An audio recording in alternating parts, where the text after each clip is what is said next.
Hello everyone, my name is Rahul Mondal and today we're going to discuss China's new ability, new achievement in the space sector. What is this new achievement? Recently China reusable যে rocket সেই rocket successfully landing করতে সমর্থ হয়েছে। এই recent যে Friday গেল সেই ফ্রাইডেতে কিন্তু টেস্টটা করা হয়েছে। এবার এই রিইউজেবল রকেটটা কি, বিষয়টা কি, এর আগে দেখো এই যে রিইউজেবল রকেট রকেট একটা লঞ্চ হবে, সেই রকেটটা তার নির্দিষ্ট কাজ করবে, দিয়ে রিটার্ন কিন্তু সেই রকেটটা ফিরে এসে ল্যান্ড করতে পারবে, এই গ্রাউন্ডে ল্যান্ড করতে পারবে, রকেটটাকে ফার্দার আমরা আবার ইউজ করতে পারবো। এইটাকে বলা হচ্ছে রিইউজেবল রকেট, যার ল্যান্ডিং ক্ষমতা আছে। বুঝতে পারলাম জিনিসটা? রকেট যেটা লঞ্চ হবে, নির্দিষ্ট কাজ করবে, রিটার্ন আসবে, আবার ল্যান্ডিং করবে, নেক্সট টাইম ওটাকে আমরা আবার ইউজ করতে পারবো নেসেসারি চেঞ্জেসের পর।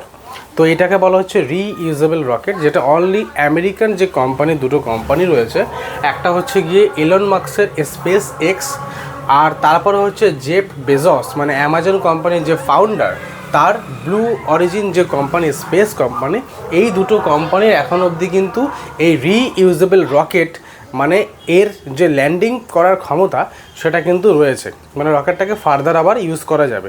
এই টেকনোলজি কিন্তু শুধুমাত্র আমেরিকার যে অরিজিন, যে বেস কোম্পানি স্পেস এক্স আর ব্লু অরিজিন, সেই দুটো কোম্পানিরই ছিল। রিসেন্টলি চায়না কিন্তু একটা রকেট লঞ্চ করেছে, যেটা কিন্তু স্পেসের যে কমার্শিয়াল মার্কেট তার চিত্র কিন্তু বদলে দিতে পারে। তার কারণ হচ্ছে এটা কিন্তু ডাইরেক্ট আমেরিকাকে চায়না চ্যালেঞ্জ করেছে তার যে লং মার্চ 10B রকেট, যেটা কিন্তু রিইউজেবল রকেট, সেই রকেট লঞ্চের মাধ্যমে। কীরকম ব্যাপারটা তো দেখো, রিইউজেবল রকেট সাধারণত আপাতত ছিল এলন মাস্কের স্পেস এক্সের কাছে, স্পেস এক্স যে কোম্পানি তার ছিল, আর জেফ বেজস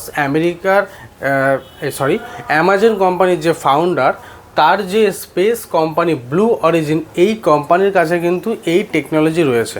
আর পৃথিবীতে আদার্স কোনো দেশের কাছে কিন্তু এখনও পর্যন্ত এই রিইউজেবল রকেটের টেকনোলজি কিন্তু নেই। রিইউজেবল রকেট কি? রিইউজেবল রকেট হচ্ছে সাধারণত একটা যেটা কনভেনশনাল রকেট, সেটা যখন লঞ্চ করা হচ্ছে সেই রকেটটা নির্দিষ্ট একটা ফাংশন কাজ করার পরে সেটা কিন্তু ধ্বংস হয়ে যায়, সেটা কিন্তু আর ইউজ করা সম্ভব হয় না। তো রিইউজেবল রকেট হচ্ছে যেটা লঞ্চ করা হচ্ছে, লঞ্চ করার পর সেটা তার নির্দিষ্ট কাজ কিন্তু কমপ্লিট করার পর সেটা কিন্তু আবার পৃথিবীর বুকে এসে সেফলি ল্যান্ডিং করছে, সেটা আবার ফার্দার ইউজ করা যাবে। আর এই টেকনোলজি কিন্তু ইলন মাস্কের যেটা স্পেস এক্স কোম্পানি, তো সেই স্পেস এক্স কোম্পানির যে রকেট, তাদের সেই টেকনোলজিটা আছে, রপ্ত করা হয়েছে, তাদের সেই টেকনোলজিটা রয়েছে। আর জেফ বেজসের কিন্তু ব্লু অরিজিন এই কোম্পানির কাছে কিন্তু এই টেকনোলজিটা রয়েছে। তাহলে এখন এই দুটো কোম্পানি কিন্তু আমেরিকান কোম্পানি ছিল। আর চায়না কিন্তু রিসেন্টলি এই লং মার্চ 10B এই যে রিইউজেবল রকেট, সেটা কিন্তু লঞ্চ করে সাকসেসফুলি কিন্তু ল্যান্ডিং করতে সমর্থ হয়েছে। আর এর ফলে কিন্তু যেটা আমেরিকাকে চায়না ডাইরেক্ট চ্যালেঞ্জ ছুড়ে দিয়েছে হিসাব মতো। কেন? দেখো, এই যে লো আর্থ যে অরবিট আছে, লো আর্থ অরবিটটা অ্যাকচুয়ালি 160 থেকে 2000 কিলোমিটারের মধ্যে কিন্তু যে অ্যাবাভ আর্থের যে আকাশ সীমা সেটাকে বোঝানো হয়। আর এই লো আর্থ অরবিট কেন ইম্পর্টেন্ট? তো দেখো, লো আর্থ অরবিটটা হচ্ছে কি বলছে, important for earth observation and communication. আর্থের যেটা অবজারভেশন আর কমিউনিকেশন করার জন্য কিন্তু এই লো আর্থ অরবিটটা অত্যন্ত গুরুত্বপূর্ণ। আর চায়না কিন্তু প্ল্যান করছে 1000 মতো যে স্যাটেলাইট, সেটা কিন্তু লঞ্চ করার জন্য। এবার এই 1000খানা স্যাটেলাইট লঞ্চ করতে যদি কনভেনশনাল রকেট ইউজ করা হতো, কনভেনশনাল রকেট হচ্ছে যে রকেটগুলো ওয়ান টাইম ইউজ করা হয়, তো তার ইকোনমিক যে কস্ট সেটা কিন্তু অত্যন্ত বেশি হয়ে যেত। এবার যখন কোনো দেশ এরকমই স্যাটেলাইট লঞ্চ করতে চাইবে, তো সে যেখানে কম পাবে সেখানেই তো যাবে, ইকোনমিক্যালি যেখানে বাজেটফুল বা যেটা বেনিফিশিয়াল হবে, ইকোনমিক্যালি বেনিফিট হবে, সেইখানেই যাব। তো এতদিন পর্যন্ত কিন্তু এই দুটো কোম্পানি কিন্তু অফার করতো এই ধরনের বেনিফিট আর কি, লো বাজেটের মধ্যে। তো এখন চায়না ঢুকে কিন্তু সেই মার্কেটটাকে আস্তে আস্তে ক্যাপচার করে নেবে আগামী দিনে। আর চায়না কিন্তু এই স্পেস এক্স বা ব্লু অরিজিন বলো, এদের যে রকেট ল্যান্ডিংয়ের যেটা মেকানিজম, সেটা হচ্ছে হাইড্রোলিকের ওপর কিন্তু এরা ল্যান্ডিং করতো। আর সমুদ্রে কোনো ভাসমান যে প্ল্যাটফর্ম থাকতো, সেই ভাসমান প্ল্যাটফর্মের উপর হাইড্রোলিক সিস্টেমের মাধ্যমে কিন্তু ওই যে লোডটা সেটা কন্ট্রোল করা হতো। কিন্তু চায়না সিস্টেম করছে কিন্তু ওই হাইড্রোলিক ল্যান্ডিংটাকে সরিয়ে দিয়ে চায়না হুক সিস্টেম ল্যান্ডিং করেছে। যেটা কিন্তু আরও বেশি মানে বেনিফিট, আরও বেশি যেটা বলা হচ্ছে অ্যাডভান্টেজ বা টেকনোলজিক্যালি অ্যাডভান্স বলা যেতে পারে। তো এটা হচ্ছে চায়নার অ্যাচিভমেন্ট। এছাড়া চায়না কী করছে 2030 সালের মধ্যে তোমার যে মুনের যেটা সাউথ পোল, সেই সাউথ পোলে অ্যাস্ট্রোনটকে কিন্তু লঞ্চ করার একটা প্ল্যান চলছে, যেটা কিন্তু আমেরিকা যেটা আর্টেমিস প্রোগ্রাম, তো সেই আর্টেমিস প্রোগ্রামটাকে কিন্তু সরাসরি চ্যালেঞ্জ জানাচ্ছে কিন্তু চায়না। তো এই যে মুনের যেটা সাউথ পোল, সেটা কেন এত ইম্পর্ট্যান্ট, তার কারণ হচ্ছে সাউথ পোলে হিউজ পরিমাণ কিন্তু বরফ স্টোর রয়েছে। এবার ওই যে বরফ, তার মধ্যে কিন্তু হাইড্রোজেন আর অক্সিজেন ডিপলি ফ্রিজ হয়ে রয়েছে। তো যখন সেখান থেকে লিকুইড হাইড্রোজেনটাকে পাওয়া যাবে, তো লিকুইড হাইড্রোজেনটাকে রকেটের ফিউল হিসেবে ইউজ করা হবে, আর লিকুইড অক্সিজেনটাকেও তার যে সহযোগী ফিউল হিসেবে সেটা কিন্তু ইউজ করা হবে। তো যেটা ওই ফিউলগুলোর সাহায্যে কিন্তু পরবর্তীকালে আরও ডিপ যে স্পেস এক্সপ্লোরেশন সেটা করা কিন্তু পসিবল হয়ে যাবে।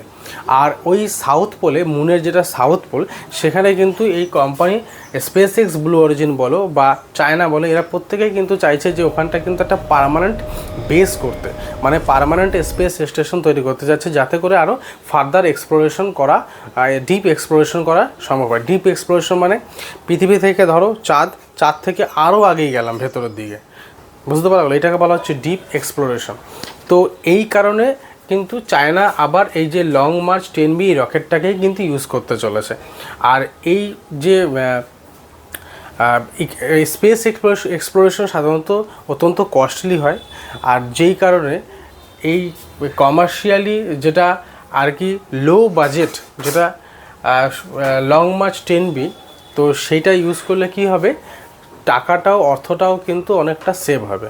আর আমাদের ভারতেরও আমরা আশা করি আগামী দিনে এইরকমই একটা অ্যাচিভমেন্ট করতে পারবো। আমাদের যে অনারেবল ইসরোর বিজ্ঞানীরা রয়েছেন, তারাও আশা করি আগামী দিনে একটা এরকমই কম্পিটিটিভ মার্কেট, স্পেস মার্কেটে ঢুকতে সক্ষম হবে। কিন্তু ইন্ডিয়ার কাছে কিন্তু এখনও অবধি এই ধরনের কিন্তু কোনো টেকনোলজি কিন্তু নেই। তো আমরা কিন্তু এখনও অবধি পিছিয়ে রয়েছি কম্পেয়ারটিভ টু আমেরিকা অ্যান্ড চায়না। তো আমাদের বিশ্বগুরু হতে গেলে কিন্তু আজকে আমেরিকা আর চায়না এদের সাথেও কিন্তু টক্কর দিয়ে কিন্তু এই স্পেস যে প্রোগ্রাম, সেখানেও কিন্তু পার্টিসিপেট করতে হবে, আর ডিপ এক্সপ্লোরেশনও যেতে হবে। তা না হলে কিন্তু আগামী দিনের ভবিষ্যতের জন্য আমাদের পুরো জেনারেশন কিন্তু পিছিয়ে যাবে।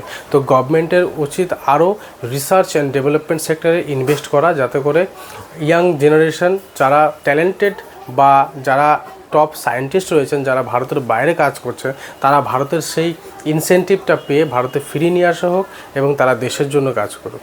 তো এই ইনফরমেশনটা তোমাদের যদি ভালো লাগে তাহলে অবশ্যই তোমরা লাইক, শেয়ার এবং সাবস্ক্রাইব করো, ফলো করো, পাশে থেকো। Thank you. এবং তোমাদের মূল্যবান বক্তব্য তোমরা কমেন্টে রাখতে পারো। Thank you.